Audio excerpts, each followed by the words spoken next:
Assalamualaikum warahmatullahi wabarakatuh. Jumpa lagi dengan Pak Ugi dalam pembelajaran fisika jarak jauh. Kali ini kita akan membahas tentang pemantulan cahaya yang merupakan bagian dari KD, optika, geometri, dan alat-alat optik. Selamat menyimak, semoga bermanfaat.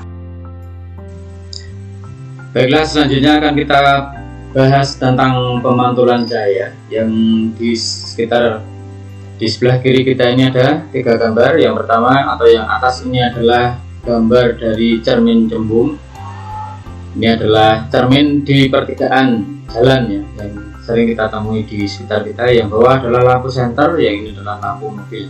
Yang atas adalah contoh dari cermin cembung, yang bawah adalah contoh dari cermin cekung. Kemudian untuk membahas pemantulan cahaya, kita harus membahas dulu tentang jenis dan hukum pemantulan. Bahwa berkah cahaya itu ada 3 macam.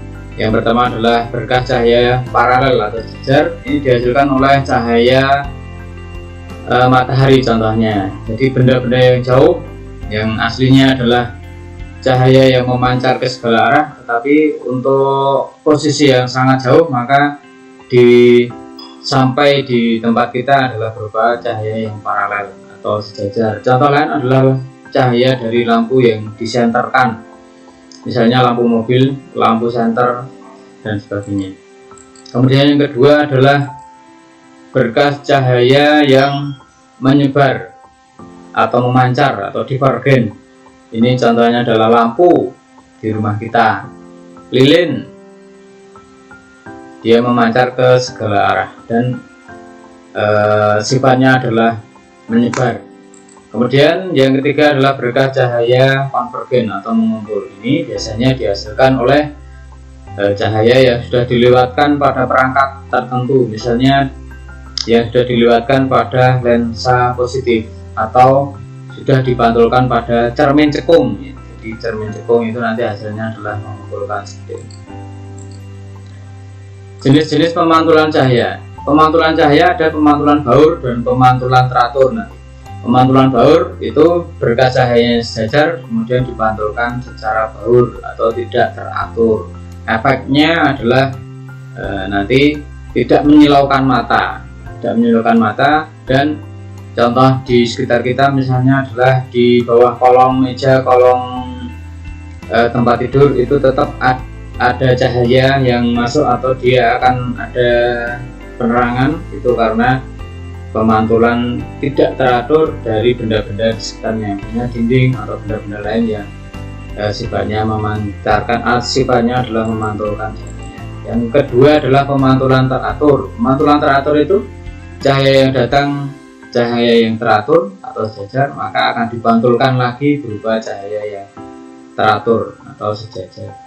Nah, seperti ini nanti akan sebagai dasar dari hukum pemantulan cahaya. Nah, sekarang hukum pemantulan cahaya itu seperti apa? Bahwa ini kita gambarkan, ada sinar datang, ada sinar pantul. Sinar datang dan sinar pantul itu dalam satu bidang datar ya, dalam satu bidang datar, sehingga dirumuskan oleh perumusnya namanya adalah Snellius. Seorang ilmuwan namanya Snellius. Yang pertama, sinar datang, sinar pantul, dan garis normal berpotongan pada satu titik dan terletak pada satu bidang datar. Ini hukum pemantulan cahaya yang pertama. Yang kedua, sudut datang atau I sama dengan sudut pantul atau R. Ini sudut datang, ini adalah sudut pantul. Kemudian secara matematis, hukum pemantulan cahaya I sama dengan R. I sama dengan R. Misalnya sudut datangnya 45 derajat, sudut pantulnya juga 45 derajat. Itu seterusnya. Kita lanjutkan pada pemantulan pada cermin datar. Cermin datar adalah cermin yang sering kita gunakan untuk bercermin ketika Anda mau sekolah dan sebagainya. Ini adalah Anda, ini adalah bayangan Anda. Antara Anda dan bayangan Anda itu akan sama persis dan sama besar. Anda di depan cermin, bayangan Anda di belakang cermin. Maka sifatnya bagaimana? Sifatnya adalah satu, maya, karena bayangan di belakang cermin. atau tidak dapat ditangkap oleh layar. Maka bayangan maya itu di belakang cermin atau tidak dapat ditangkap oleh layar. 2. Sama besar. 3. Tegak. 4. Bayangan cermin tertukar. 5. Jarak benda ke cermin sama dengan jarak bayangan ke cermin. Paham ya? Kemudian bagaimana melukis bayangan pada cermin datar? Ini kita umpamakan ada benda atau lilin dan pengamat ada di sini, maka jalannya sinar adalah seperti ini. Pelukisan bayangan atau pelukisan jalannya sinar ini kita selalu menggunakan hukum pemantulan cahaya, bahwa sinar datang dan sinar pantul itu akan sudut datang dan sudut pantulnya akan sama persis. Ini kalau kita ukur maka sudutnya akan selalu sama antara sudut datang dan sudut pantul. Cuman ini tidak kita gambarkan. Paham ya?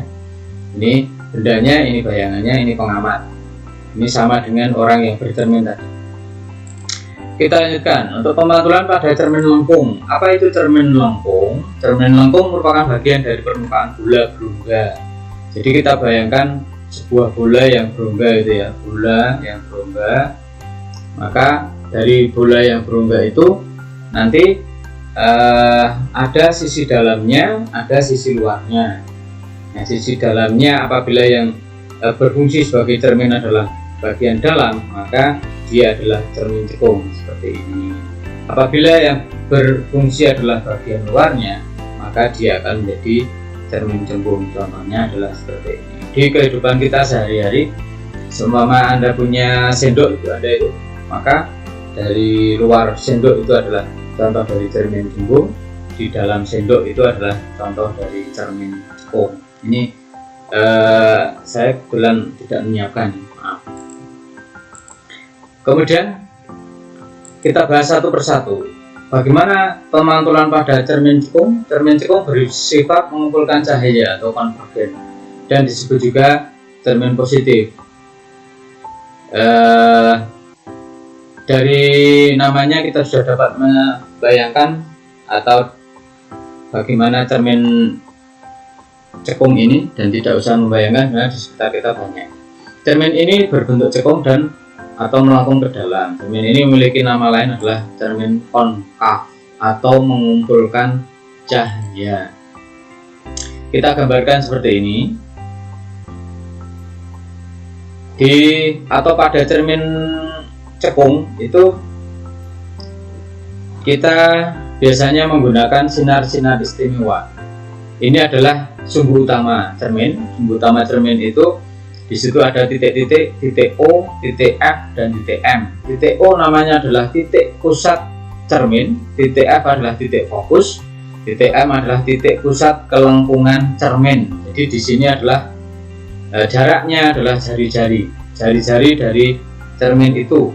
Ini seperti ini. Di video yang lain sudah saya jelaskan bagaimana cara melukis pembentukan bayangan pada cermin cekung dan cermin cembung, bagaimana cara membentuk ini seperti ini, bagaimana itu sudah saya terangkan ya.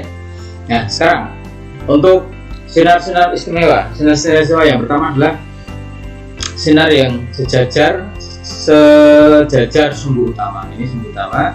Sinar yang sejajar sumbu utama akan dipantulkan melalui titik fokus. Kemudian sinar yang kedua, sinar yang melalui titik fokus akan dipantulkan sejajar sumbu utama. Ini kebalikan dari yang tadi.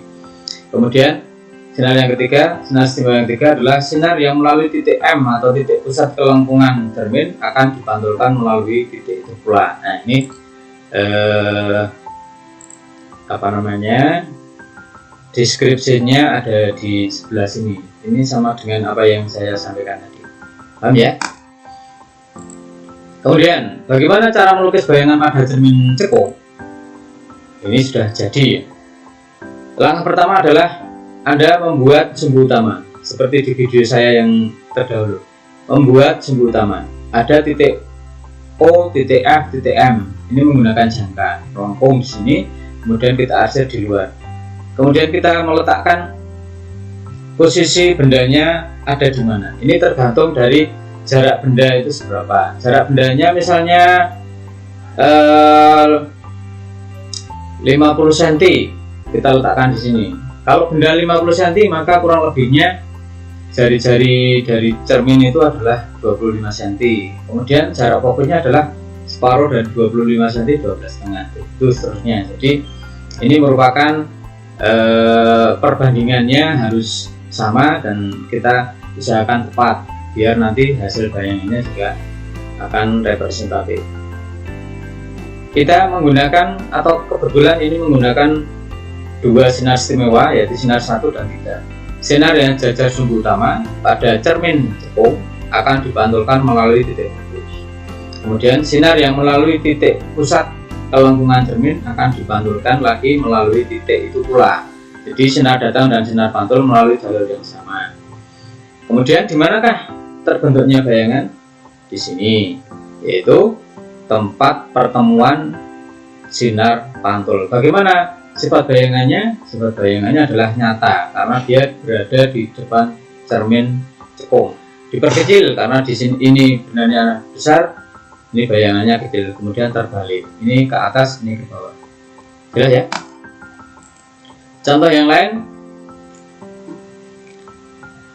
benda diletakkan pada ruang 1. Nanti di belakang akan kita jelaskan pada dalil esbah.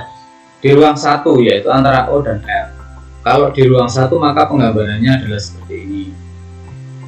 Sinar datang yang seolah ini, sinar datang yang sejajar sumbu utama akan dipantulkan oleh titik fokus sana. Kemudian sinar yang seolah-olah berasal dari titik pusat kelengkungan cermin akan dipantulkan melalui titik itu pula. Ini adalah sinar pantul, sinar pantul. Kemudian ini kalau kita perpanjang pun tidak akan ketemu karena dia melebar atau menjauh. Sehingga kita harus membuat perpanjangan dari sinar pantul dan arahnya adalah ke belakang cermin. Sehingga bayangannya ada di sini. Bayangannya adalah tegak, diperbesar dan maya karena di belakang cermin. Untuk lebih jelasnya, untuk bagaimana cara melukis bayangan pada cermin lengkung sudah saya buatkan video, ada di sini ya, ini di channel YouTube Pak Oki. Silahkan Anda buka lagi. Kemudian bagaimana dalil esbah? Dalil esbah itu untuk mempermudah dan menentukan sifat bayangan pada cermin cekung. Ini yang mengatur adalah esbah namanya. Seperti di gambar sebelah kanan ini, bahwa pada cermin cekung itu dibagi menjadi beberapa ruang. Antara O dan F ruang 1, antara F dan M ruang 2, antara M dan ruangan jauh tak terhingga adalah ruang 3. Di belakang cermin adalah ruang 4. Kemudian bagaimana dalil esbah itu? Bahwa nomor ruang benda ditambah dengan nomor ruang bayangan itu harus ketemu 5. Misalnya nomor atau bendanya ada di ruang 2, benda di ruang 2, maka dimanakah bayangannya? Kalau benda di ruang 2, ya bayangan di ruang 3. Kenapa? Karena 2 ditambah 3 itu sama dengan 5. Kemudian kalau benda di ruang 3, bayangannya di ruang berapa? Ya, di ruang 2, balikan yang tadi. Karena apa? Karena jumlah dari nomor ruang benda dan nomor ruang bayangan itu harus sama dengan 5. Harus sama dengan 5. Kemudian kalau bendanya di ruang 1, bagaimana bayangannya? Bayangan di ruang 4. Jadi benda yang ada di ruang 1 ini nanti bayangannya di ruang 4. Seperti contoh di pembentukan bayangan yang tadi. Jadi bendanya diletakkan di sini, maka bayangannya ada di ruang 4. Nah, ruang 4 ini adalah daerah atau ruang di belakang cermin. Di situ adalah daerahnya bayangan maya atau benda maya. Jelas ya?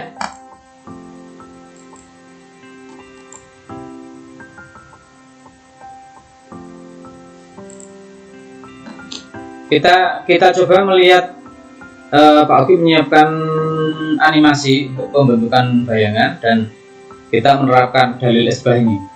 Ada animasi di sini. Silahkan Anda cermati. Nah, ini ada lilin. Ini maaf ya, lilinnya terbalik ya. Nggak apa-apa. Ini adalah benda. Bendanya di sini.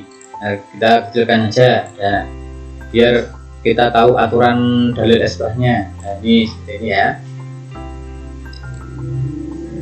Ya. Ini benda berada di ruang 3.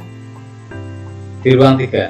Ini simbolnya ganti, bukan M tapi C. Ini versinya fisikawan luar negeri. Ini benda di ruang 3. Maka bayangannya di mana? Di sini. Di ruang 2. Ruang 3, bayangan di ruang 2. 3 tambah 2, 5. Maka cocok. Nah, kita geser ini ke sini.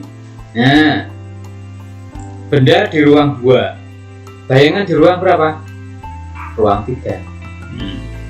Di sini juga kita bisa belajar tentang bagaimana benda itu diperbesar atau diperkecil.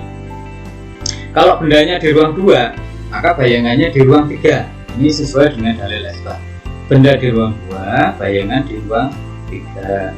Nah, kalau bendanya di ruang 2, bayangan di ruang 3, maka ruang bayangannya itu lebih besar dari ruang bendanya. Maka bayangan diperbesar. Jelas? Nah, kalau kita balik, benda di ruang 3, bendanya agak besar, bayangannya kecil. Mengapa? Karena bendanya di ruang 3 dan 2 itu lebih besar 3, sehingga nomor ruang bayangan lebih kecil dari nomor ruang benda, menyebabkan atau untuk patokan kita bahwa bayangannya diperkecil, tapi tetap nyata. Kenapa? Karena di depan cermin. Nah, kita geser lagi sekarang. Kita geser benda di ruang 1. Anda lihat pergantian bayangannya. Benda di ruang 1 sekarang. Nah, benda di ruang 1 mana bayangannya? Kita geser terus. Nah, benda di ruang 1, maka menurut esbah bayangan ada di ruang 4, dan betul dia berada di ruang 4. Ini agak kabur ya, Bapak. Nah, bendanya menghadap ke bawah, bayangan juga menghadap ke bawah. Berarti ini dia sifatnya adalah tegak, karena di belakang cermin maka dia sifatnya adalah maya. Maya tegak diperbesar. Paham ya? Kita lanjutkan pemantulan pada cermin cembung sekarang. Kalau tadi cermin cekung itu cermin positif, cermin cembung adalah cermin negatif. Sinar-sinar istimewa pada cermin cembung. Yang pertama, sinar datang sejajar sumbu utama akan dipantulkan seolah-olah melalui atau berasal dari titik fokus. Nih. Kemudian yang kedua, sinar yang menuju titik fokus maka akan dipantulkan sejajar sumbu utama. Sedangkan sinar yang menuju titik pusat kelengkungan cermin atau titik M atau titik C tadi akan dipantulkan melalui titik itu pula. Nih, ini deskripsinya yang formal ya, seperti ini. Ini ada di handout Pak Ogi ya, yang sudah disampaikan terlebih dahulu. Silakan ya. Nah, kemudian bagaimana cara melukis bayangan pada cermin cembung? Seperti pada cermin cekung, kita minimal menggunakan 2 sinar istimewa. Ada benda di depan cermin seperti ini. Ada benda di depan cermin, kita menggunakan 2 sinar istimewa saja, yaitu sinar yang sejajar sumbu utama, maka akan dipantulkan seolah-olah berasal dari titik fokus. Sana. Terus sinar yang menuju ke titik pusat kelengkungan cermin akan dipantulkan melalui titik itu pula. Sana. Ini kalau kita perpanjang, dia akan menyebar dan menjauh, sehingga pembentukan bayangannya ada di sini.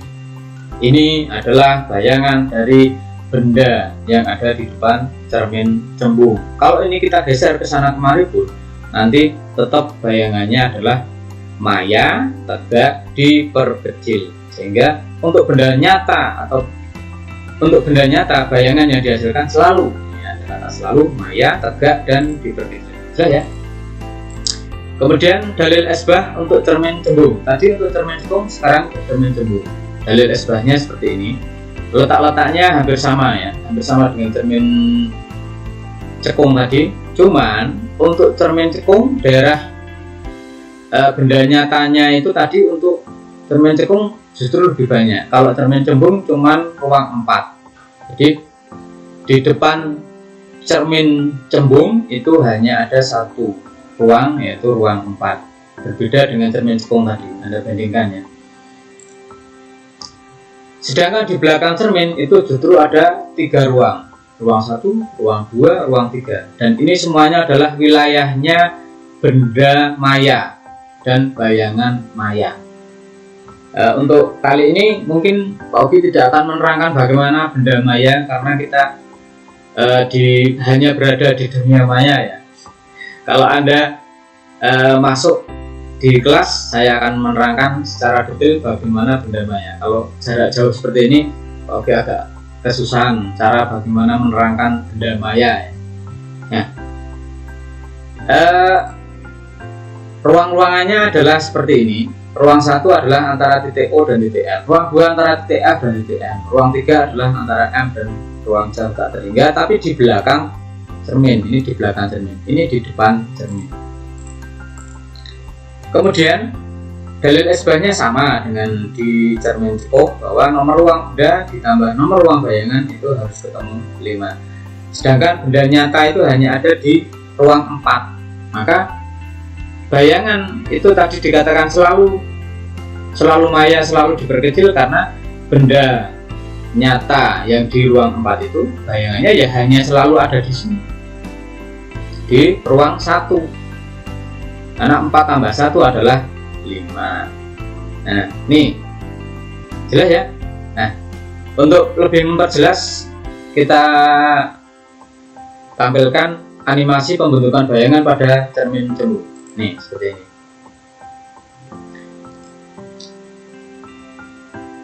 Nah, pada cermin cembung, nih Anda lihat sama dengan ini, cuman di sini kodenya atau tandanya adalah C, yang kalau kita umumnya di Indonesia adalah M. Benda itu hanya muter-muter dan berkutik, kutak-kutik ada di sini. Dia hanya ada di ruang 4 saja. Ini ruang 4. Tidak pernah dia untuk benda nyata tidak pernah masuk di sini. Yang bisa masuk di sini adalah benda maya yang maaf, karena kita di dunia maya tidak bisa menerangkan, saya susah untuk menerangkan benda maya itu seperti apa. Besok kalau kita bisa tatap muka akan saya terangkan ya, kita praktekkan. Ini benda di ruang 4, bayangan selalu di ruang 1, sehingga bayangannya pun itu tadi dikatakan bayangan untuk benda nyata di depan cermin cembung itu akan selalu maya, tegak seperti bendanya, dan diperkecil. Paham ya? Ini nanti bisa Anda cari animasi, atau nanti saya kirimkan melalui Google Form animasinya seperti ini untuk Anda mencoba-coba di rumah yang punya laptop tadi ya. Paham ya? Oke, kita lanjutkan. Nah, sekarang bagaimana persamaan yang berlaku pada cermin lengkung? Cermin lengkung itu adalah tadi itu 2 macam cermin lengkung, yaitu cermin cekung dan cermin cembung. Dua-duanya berlaku persamaan-persamaan seperti ini. Yang pertama adalah ini di SMP sudah, bahwa fokus adalah setengah dari jari-jari. Oke, lanjut. Kemudian ada perbesaran bayangan. Perbesaran bayangan yang kita gunakan adalah perbesaran bayangan linier. Apa itu perbesaran bayangan linier? Itu adalah merupakan perbandingan antara tinggi bayangan dan tinggi benda. Persamaannya adalah seperti ini. Tinggi benda di bawah, tinggi bayangan di atas. Atau merupakan perbandingan dari jarak bayangan dan jarak benda. S aksen adalah jarak bayangan, S adalah jarak benda. Ini seperti ini. Paham ya? Kemudian persamaan umumnya seperti di SMP dulu, bahwa seper F sama dengan seper S plus seper S aksen. Ini berlaku untuk cermin cekung maupun cermin cembung. Cuman nanti ada perjanjian tanda untuk fokus dan jari-jari. Fokus untuk cermin cekung positif, fokus untuk cermin cembung negatif, dan seterusnya. Ini akan dibahas di sini. Perjanjian tandanya, ya, ini Anda baca sendiri ya. Saya bacakan aja. S akan bertanda positif jika benda terletak di depan cermin atau benda nyata. S akan bertanda negatif jika benda terletak di belakang cermin atau benda maya. S aksen bertanda positif jika bayangan terletak di depan cermin atau bayangannya adalah merupakan bayangan nyata. Jadi kalau Anda menemukan S aksen kok positif, maka bayangannya adalah nyata.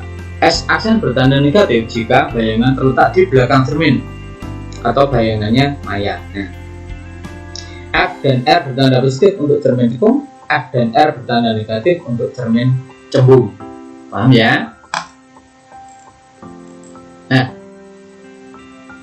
Pak Ugi akan memberikan trik bagaimana menentukan tegak dan terbaliknya bayangan. Bayangan tegak jika nih bendanya nyata, bayangan maya, atau benda maya, bayangan nyata. Maka nanti sifatnya adalah tegak seperti bendanya, bayangan tegak seperti bendanya. Sedangkan benda akan terbalik jika bendanya nyata, bayangan juga nyata, atau benda maya, bayangan juga maya. Kalau sama maka justru bayangannya terbalik, nyata dan nyata, maya atau maya balik. Kalau salah satu nyata, salah satu maya, maka bayangan adalah tegak.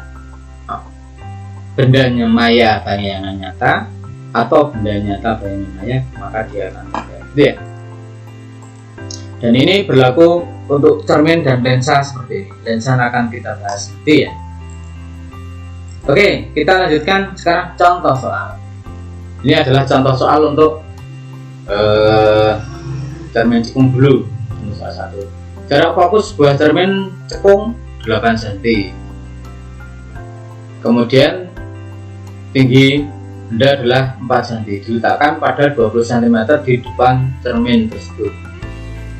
20 cm adalah S atau jarak benda. Ditanyakan dengan letak bayangan, perbesaran bayangan, tinggi bayangan, sifat bayangan. Penyelesaian diketahui S F ya, F sama dengan 8 cm, H 4 cm, S atau jarak benda adalah 20 cm. Ditanyakan S aksen, M, H aksen, sifat bayangan. Ini kita terjemahkan di sini. Jawab sekarang. Untuk S aksen dulu, jarak bayangan, maka menggunakan persamaan umum seperti ini. Kita masukkan S-nya 8, S aksennya S-nya maaf, ini dibalik. F-nya 8, S-nya adalah 20. Maaf, nyat.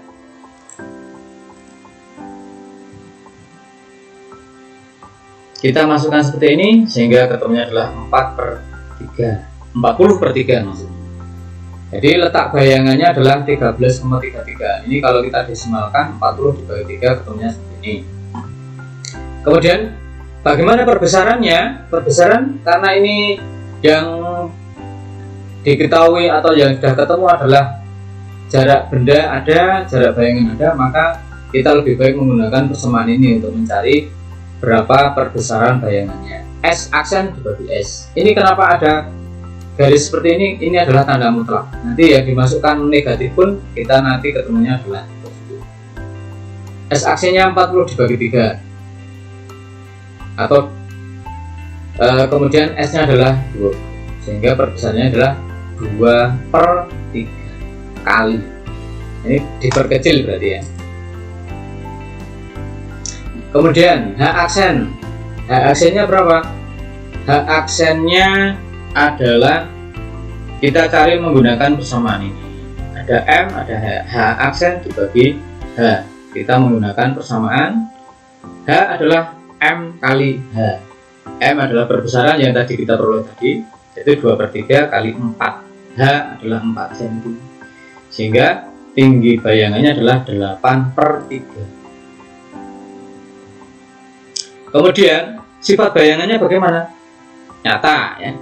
Kenapa nyata? Karena S aksennya positif, sehingga bayangan di depan cermin atau antara F dan M terbalik. Kenapa? Bendanya nyata, bayangannya nyata, maka terbalik. Diperkecil kenapa?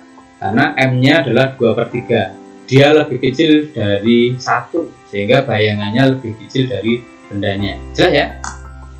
Untuk contoh kedua, ini salah nih, contoh kedua. Untuk cermin cembung.